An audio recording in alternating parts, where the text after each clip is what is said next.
Donc c'est quoi l'heure du schéma? C'est l'heure où les gens vont se coucher, premier tiers de la nuit. Et qu'est-ce que pense Rabban Gamliel? Il dit l'heure où les gens sont couchés.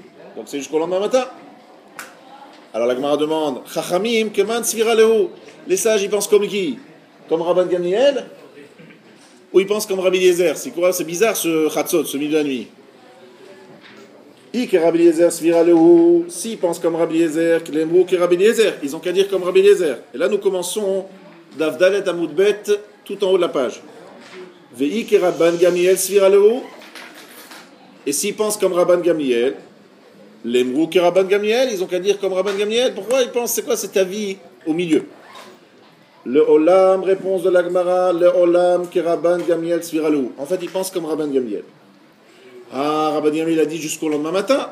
Pourquoi les Chachamim disent jusqu'à minuit? Pourquoi est-ce qu'ils disent jusqu'à Chatzot? Afin d'éloigner l'homme de la Avera. Qu'est-ce que ça veut dire éloigner l'homme de la Avera? De quelle Avera s'agit-il? L'Agmara s'explique. Kedetania, comme on a appris dans la Braïta. Chachamim asu siag le divrehem. Les Chachamim ont mis des barrières à leurs paroles. Écoutez bien cette Migmara, de manière à ce qu'un homme ne soit pas le soir au retour des champs. Il a travaillé le champ toute la journée, c'est un agriculteur, il retourne le soir. Omer, il dit, Elech le beti, je vais aller chez moi. Ochal kima, je vais manger un petit peu. Eshte kima, je vais boire un petit peu. Ishan kima, je vais dormir un peu. Et après, je vais dire le schéma et je vais faire la tfila. Qu'est-ce qui va se passer? Ce monsieur, il a commencé à dormir un peu, et le peu à peu, c'est devenu beaucoup. Le sommeil l'a saisi. Aïe, aïe, aïe. Il va dormir toute la nuit et il a oublié le schéma, la tfila, tout est parti à l'as. Avaladam, qu'est-ce qu'un homme doit faire? Un homme, un homme qui rentre des champs le soir, Nichnas bet knesset, avant de rentrer chez lui, Rabotai, et surtout avant de rentrer chez lui, rentrer à la synagogue. Imragil likrot kore, s'il a l'habitude de lire le Mikra, c'est-à-dire la Torah, il lit. Imragil lishnot shone, s'il a l'habitude de faire les Mishnayot, qu'il lise les Mishnayot. Vekore kriyat shema o mitpalel. Vous voyez le seder, on rentre du travail, directement à la synagogue. Et qu'est-ce qu'on commence par faire? On étudie. Et une fois que l'heure du schéma est arrivée, on fait le schéma et on fait la tfila. Voilà le programme d'un juif, d'un bon juif. Ve'ochel pito mevarer, et il prend son pain, il mange son pain, il fait la bracha, mais quand ça, après avoir étudié et avoir prié. Ve'chol ha'over al divrei chachamim chayav mita. Tout celui qui transgresse les paroles des chachamim, il est passible de la peine de mort.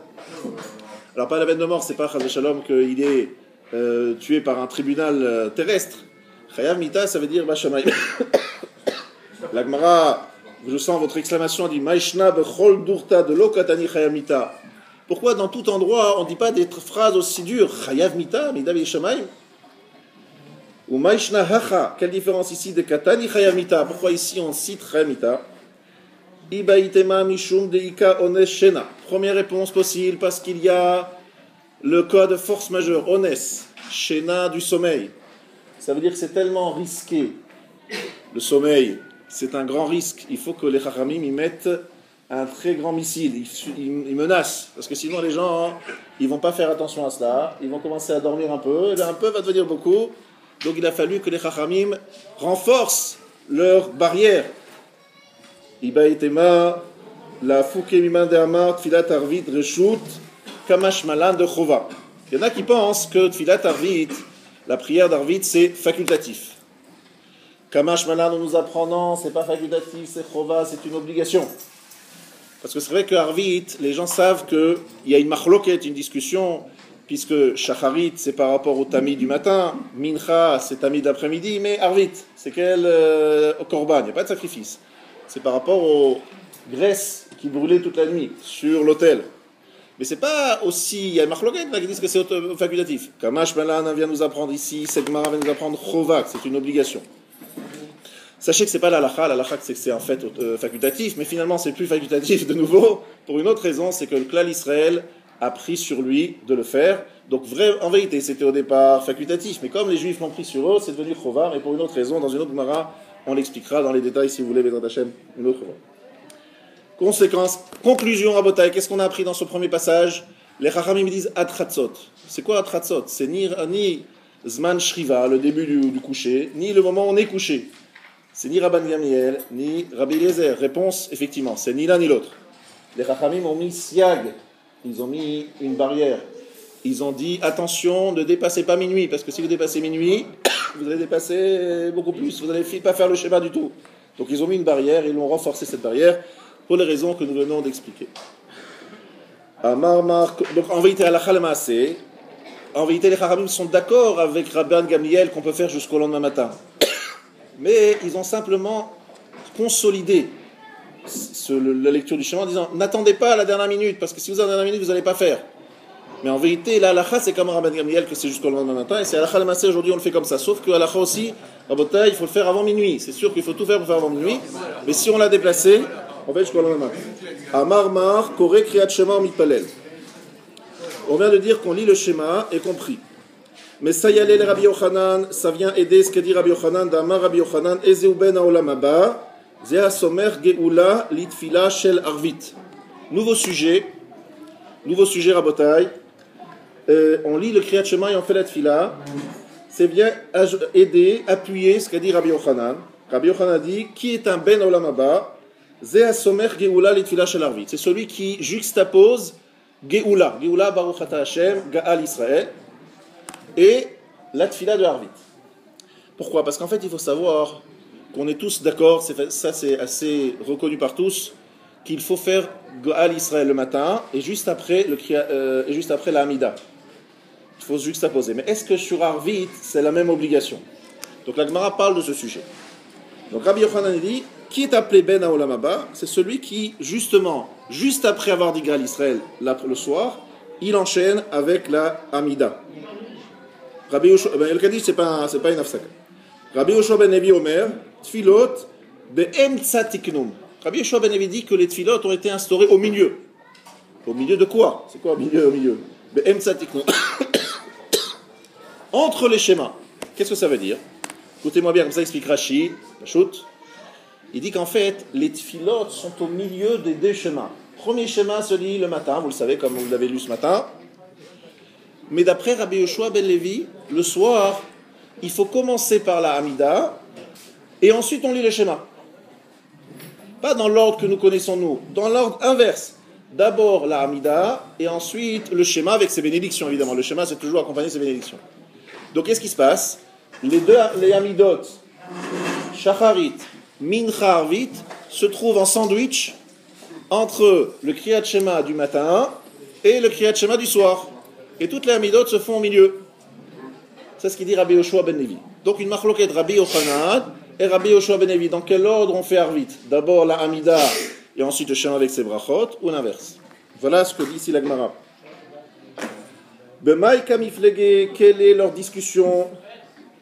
Ça veut dire quelle est la source, l'origine de leur discussion? Ibaïtema kra, ibaïtema svara. Deux possibilités, deux explications, deux hypothèses. Soit ils discutent sur l'interprétation d'un verset, soit ils discutent sur la svara. Svara, c'est-à-dire le raisonnement logique. On va voir les deux options. Ibaïtama svara. Il y a première lecture, la discussion c'est au niveau de la svara de la logique. Rabbi Yochanan Sava Geoula Meuta Damiave. Rabbi Yochanan y pense que la Geoula a commencé depuis le soir, et la Geoula Mehaliata Lohavia Atzafra. Mais la vraie Geoula, la Geoula totale, ne s'est fait que le matin. J'explique de quoi s'agit-il? De la sortie d'Égypte. La sortie d'Égypte, vous savez que la Geoula, la libération d'Égypte, s'est fait en deux temps. Premier temps, Chatzot. À Chatzot, il y a eu Makad Bechorot, et Pharaon, Paro, a donné l'autorisation de quitter l'Égypte. Mais les Juifs, quand est-ce qu'ils sont partis? Quand ils ont fait leur bagage? Quand ils ont parti, sans qu'ils ont quitté leur maison? Ils l'ont quitté le matin. Ils ont attendu le matin. Les Égyptiens, ils voulaient les presser de partir le soir. Mais ils ont dit, on n'est pas des voleurs. On ne va pas partir comme des voleurs. On part quand on veut. Alors que maintenant, ils veulent qu'ils partent, ils partent quand on veut. Voilà. On part quand on veut. Alors, on nous dit la chose suivante. Donc, quelle est la marloquette? La machloket est la suivante. Rabbi Yochanan y pense, Geoula me'urta namiave. La délivrance s'est faite depuis le soir. Et la Geoula me'aliyata, mais la vraie délivrance ne se fait, l'ohavia et la tzafra ne se fait que le matin. De Rabbi Yoshua ben Levi, ça va. Rabbi Yoshua ben Levi pense, Kevan de l'ohavia et la mitzafra, puisque la Geoula, la délivrance ne s'est fait que le matin, l'ohavia Geoula me'aliyata. Ce n'est pas une bonne délivrance. Ce n'est pas une vraie délivrance. Qu'est-ce que ça veut dire? La raison pour laquelle on juxtapose Gaal Israël à la Shmoneh Esrei, le matin, c'est sûr, il n'y a pas de question, c'est parce que tout le monde est d'accord que la délivrance est faite le matin. Donc le matin, Gaal Israël, on enchaîne avec la Shmoneh Esrei. Mais le soir, c'est pas évident, parce que le soir, c'est pas vraiment une délivrance, c'est l'autorisation de partir, mais on n'est pas vraiment parti.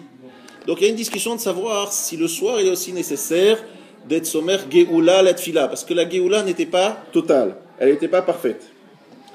Veibaïte Makra, deuxième lecture, c'est au niveau du passouk que la discussion se fait. Ushnehem Mikra Echad Darshu, les deux ont déduit ça d'un passouk. Dirti Beshor Becha Uvkumecha. Lorsque tu es couché et lorsque tu es debout. Rabbi Yochanan Savamaki Shriva Lekima. Rabbi Yochanan pense qu'il faut faire un Hekesh entre Shriva et Kima, entre le coucher et le lever. Makima Kriyat Shema Vacharkar Tfila, de la même façon que dans le Kriyat Shema, comme de la même façon que le matin, au lever, on dit d'abord le Shema et ensuite on fait la Tfila. Av Shriva, même au coucher, Nami Kriyat Shema Vacharkar Tfila, on fait aussi d'abord Kriyat Shema et ensuite on fait la Tfila. Ça veut dire en fait c'est écrit Veshor Becha ou Kumecha. On juxtapose, on fait un Hekesh, on apprend l'un de l'autre. Lorsqu'on se lève le matin, d'abord on commence par le Shema avec les brachot et ensuite on fait la Hamida. Ainsi le soir, Beshor Becha, puisqu'on les a juxtaposés et on fait un Hekesh, un lien. On dit aussi, il faut d'abord commencer par le Shema et ensuite la Hamida. On les fait de la même, une symétrie de Shor Becha ou Kumecha. Donc ça c'est une interprétation du pasuk. Alors, Rabbi Yoshua ben Levi Sava, Maki Shriva Lekima. Rabbi Yoshua ben Levi s'appuie sur le même pasuk. On fait un Hekesh entre Shriva et Kima. Makima Kriyat Shema Samoch le Bitato. Av Shriva Nami Kriyat Shema Samoch le Bitato. Il dit, regardez, tu veux mettre un point de commun entre les deux. Je te trouve un autre point commun.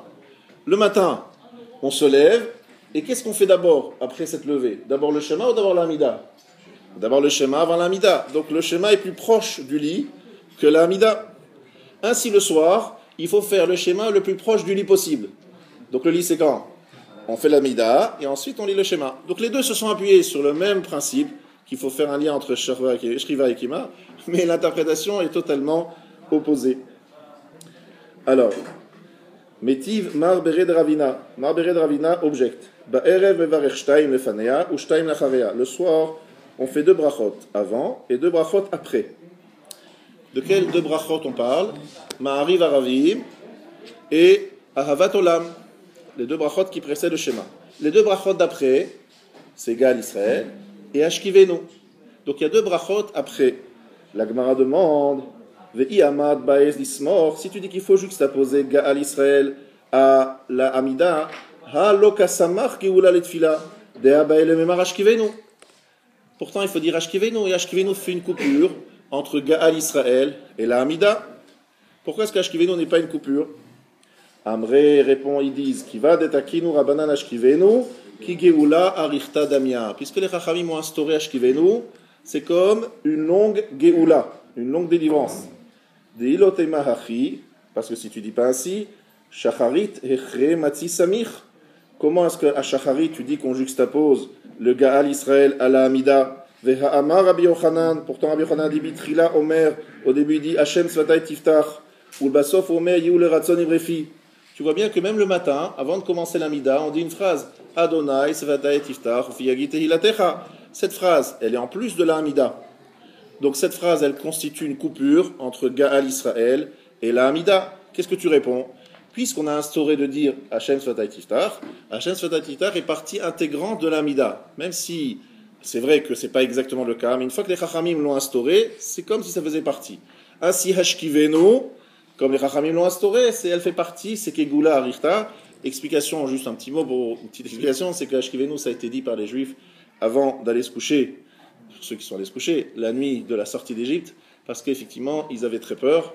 Ils ont vu tout le monde pleurer autour. Il y avait les Malaché Chabala, les anges destructeurs qui se baladaient autour. Ils ont demandé à Shkivenu Avinu le Shalom. Ve'amidenu Malkenu lechaim tovim shalom. Ils ont demandé que Baruch Hu les protège de tout ce qui se passe autour. Et donc, c'était lié à la Géoula de l'Égypte. Mais en tout cas, c'est à partir du moment où c'est instauré, alors effectivement, Géoula, donc Ketfila Arichta Damia. Et la Hatam, je répète dans les mots, puisque là-bas, Kivan de Takinu Rabbanan Lema Hashem Svadat Tiftar, Ketfila Arichta Damia, puisque Hashem, il a instauré le dire Hashem Svadat Tiftar, c'est comme une longue tfila. Achanami ici aussi, Kivan de Takinu Rabbanan Lema Ashkivenu, lorsque les sages ont instauré Ashkivenu, Ki Geoula Arichta Damia, c'est comme une longue délivrance. Donc je résume ce qu'on a étudié maintenant. Qu'est-ce qu'on a étudié? On a étudié qu'il y avait une discussion entre Rabbi Yochanan et Rabbi Yoshua ben Levi. Dans quel ordre il faut faire Arvit? Est-ce qu'on fait d'abord la Hamida et ensuite le Kriyat Shema ou l'inverse? Et on a vu que la discussion pouvait se poser sur deux bases, soit sur l'interprétation de Shor Berav Kumecha, qui était différente si le Hekesh c'était de dire que de la même façon qu'on se lève et qu'on fait tout de suite le Shema, lorsqu'on se couche, il faut que le Shema précède le coucher. Et donc il ne faut pas qu'il y ait l'amida qui sépare le schéma du coucher. Soit l'inverse, on dit de la même façon que le matin on fait d'abord schéma et ensuite amida, le soir aussi d'abord le schéma et ensuite amida, ou bien c'est une discussion au niveau de la svara. Et ensuite la Gemara nous a enseigné une deuxième chose, le fait de dire hashkivenu n'est pas une coupure, le shem de dire Hashem Svadat Tiftar n'est pas une coupure, parce que comme ça a été instauré par les Chachamim, c'est comme un prolongement soit de la amida avec Hashem Svadat Tiftar, soit de la Geoula avec hashkivenu. Voilà le résumé de ce que nous venons de lire. Amar Rabbi Lazar, Amar Rabbi Avina, Kol haomer tehila le David bechol yom shalosh pe'amim, muftach lo shu ben haolam haba. Tout celui qui dit tehila le David, c'est Ashrei, le mizmor de tehila le David, 3 fois, il est garanti, assuré d'être un ben haolam haba. D'avoir droit au olam haba. En tout cas, je n'ai pas décrit qu'il a droit au olam haba. Qu'il est ben haolam haba, c'est-à-dire qu'il est lié au olam haba. Ah oui, comment? Alors écoutez bien. En quoi c'est tellement important ce Ashrei? Maïta Ama, pour quelle raison? Il est ma mishumda tiaba alef bet. Quelle est la particularité du schéma du Ashrei? C'est que c'est sous la forme du alef bet. Aromim chashem, bechol yom, c'est alef bet gimel. Si c'est ça sa particularité, nema Ashrei tmimidarech. Il y a un autre mizmor, c'est le Kuf Yutet 119. Là-bas il y a 8 fois chaque lettre. Donc ça aurait été mieux de mettre Kuf Yutet. Là-bas il y a 8 fois Aleph Bet. Alors, de Atia, Betmania, Apin, ça vient avec 8 aspects, c'est-à-dire 8 fois Aleph, 8 fois Bet, 8 fois Gimel. Ça, c'est le Koufloutet. Et la Mishum, Deitbe, Poter, et Yadecha. Ah, tu vas me dire, c'est pour une autre raison. C'est qu'il y a un verset dans Ashrei qui est très important, qui est Poter, et Yadecha, ou Masbia, le Cholcha, Iratson. Ça veut dire quoi? Tu ouvres ta main et rassasie chaque être vivant selon sa volonté. Si c'est ça tellement important, Nema Halel Agadol, dis le Halel Agadol. Le Halel Agadol, c'est le chapitre 136.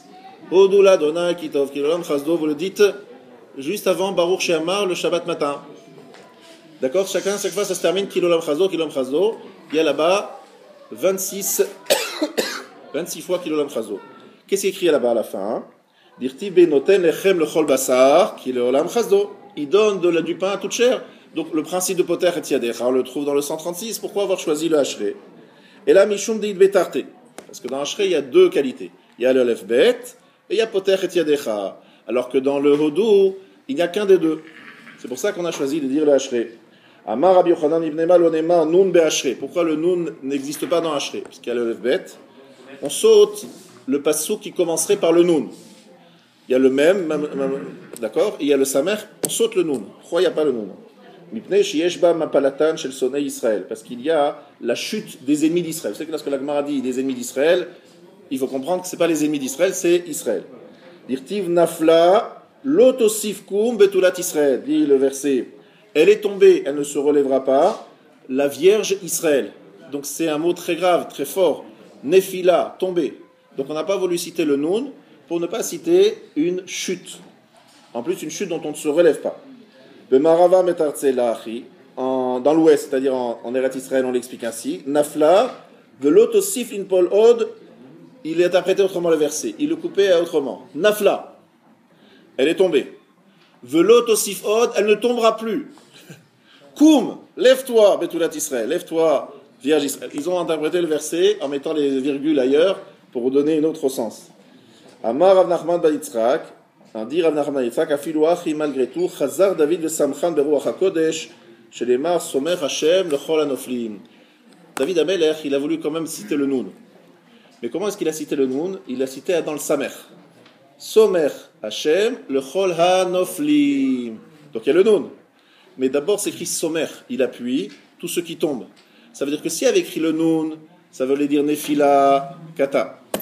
Et comme on a d'abord dit Somer Hashem, Hashem il appuie, donc la Nefila, la chute elle n'est pas définitive, il y a quelqu'un pour l'appuyer. Donc c'est pour ça que le Noun n'apparaît pas dans Ashrei, en tout cas pas en première ligne, il apparaît qu'après le Samer. Amar Rabbi Lazar bar Ravina gadol ma shenemar be Michael yoter mima shenemar be Gabriel. Rabbi Lazar bar Ravina dit que c'est plus grand ce qui est dit à propos de Michael plutôt que ce qui est dit à propos de Gabriel. Il dit Michael ktiv, donc des deux anges, l'ange Michael, l'ange Gabriel. À propos de Michael ktiv, donc c'est un verset qui se trouve dans Yeshaya. Vaya'af elai echad minas rafim uviado ritzpa b'melkachaim lakach me'al hamizbeach. Vaya'af, ça veut dire voler. La ouf, c'est ce voler. Il y a un des séraphins qui a volé vers moi. Et à propos de Gabriel, c'est écrit Ve'ish Gabriel ashera'iti bachazon bitrila mu'af bi'af. Alors là, c'est un verset dans Daniel. Bitrila mu'af bi'af. C'est écrit deux fois le principe de la ouf. La ouf, ça veut dire voler. Pourquoi c'est écrit pourquoi est-ce qu'il y a une double deux fois? Alors la Gemara a compris que c'est plus grand ce qui est écrit à propos de Michael que ce qui est écrit à propos de Gabriel. Parce que si c'est écrit deux fois, qu'est-ce que ça veut dire? Le fait qu'on répète deux fois Mu'af, Bi'af. Pourquoi est-ce qu'on a répété deux fois? Alors la Gemara nous dit que la raison pour laquelle c'est écrit deux fois, c'est pour nous rappeler qu'en fait il a fallu il y a eu deux prichot, il y a eu deux vols. C'est-à-dire il y a eu une coupure au milieu. Alors que la première c'est un vol direct. C'est un vol avec escale. Et l'autre, c'est un vol direct. Et qu'est-ce que ça veut dire? Ça veut dire que si c'est un vol direct, alors ça montre la chashivut, l'importance. Si c'est un vol avec escale, ça montre moins d'importance. Donc on voit à propos de Michael, c'est plus d'importance qu'il y a à propos de Gabriel. Alors, Maï mashma de hay echad Michaelu, parce que c'est écrit, d'où on sait que c'est Michael. Le verset qui précède, vous vous rappelez, Vaya'af elai echad minas rafim. Un des séraphins. La Gemara dit c'est Michael. Où c'est écrit le mot Michael? C'est écrit Echad minas rafim. C'est parce que c'est écrit le mot Echad. D'où sait-on, dit la Gemara, que Echad c'est Michael? Amar Rabbi Yochanan, Atia Echad Echad. Le mot Echad se trouve deux fois. Ktivacha vayaf elai Echad minas rafim. Ou Ktivata mine Michael Echad asarim arishonim. Bale azreni. On voit le mot Echad utilisé à propos de Michael. Donc on fait ce qu'on appelle une Xera Shava, une analogie de termes. Donc, Michael, l'un des princes, des premiers princes, est venu m'aider. Tana Michael be'achat, Gabriel bishtai. Michael c'est 1, Gabriel 2, Eliaou be'arba, Eliaou c'est 4, Malach hamavet bishmone, Malach hamavet l'ange de la mort 8, ou beshat amagefa be'achat, et au moment de la magefa, c'est-à-dire de l'épidémie, be'achat c'est 1. Je vais vous expliquer ça plus longuement la prochaine fois, mais juste rappelez-vous que la raison pour laquelle c'est important ce que dit ici la Gemara, même si ça a l'air un petit peu ésotérique, rappelez-vous que Gabriel représente Gvura, c'est-à-dire la Midat Adin, et que Michael, c'est l'ange d'Israël, c'est celui au contraire qui est là pour plaider en notre faveur, et on en aura bien besoin pendant Rosh Hashanah dans une semaine. Et donc le fait de dire que Michael a un statut plus élevé que Gabriel, c'est une très bonne affaire pour nous. Et donc c'est pour cela que ici le fait de parler de voler en une fois ou deux fois rappelle l'importance qui est donnée dans le ciel à Michael, plus encore qu'à Gabriel. Voilà le résumé, donc je vous rappelle qu'on a résumé la fin de la page. On a parlé de l'importance du Ashrei. Je vous rappelle que Ashrei est très important. Pourquoi? Parce qu'il y a deux qualités. Il y a le Aleph Bet, et il y a Poter et Yadecha ou Masbia lechol chai ratzon. Alors que Odou Lachem Kitov, il n'y a pas l'Aleph Bet, même si c'est écrit Notem lechem lechol basar. D'accord?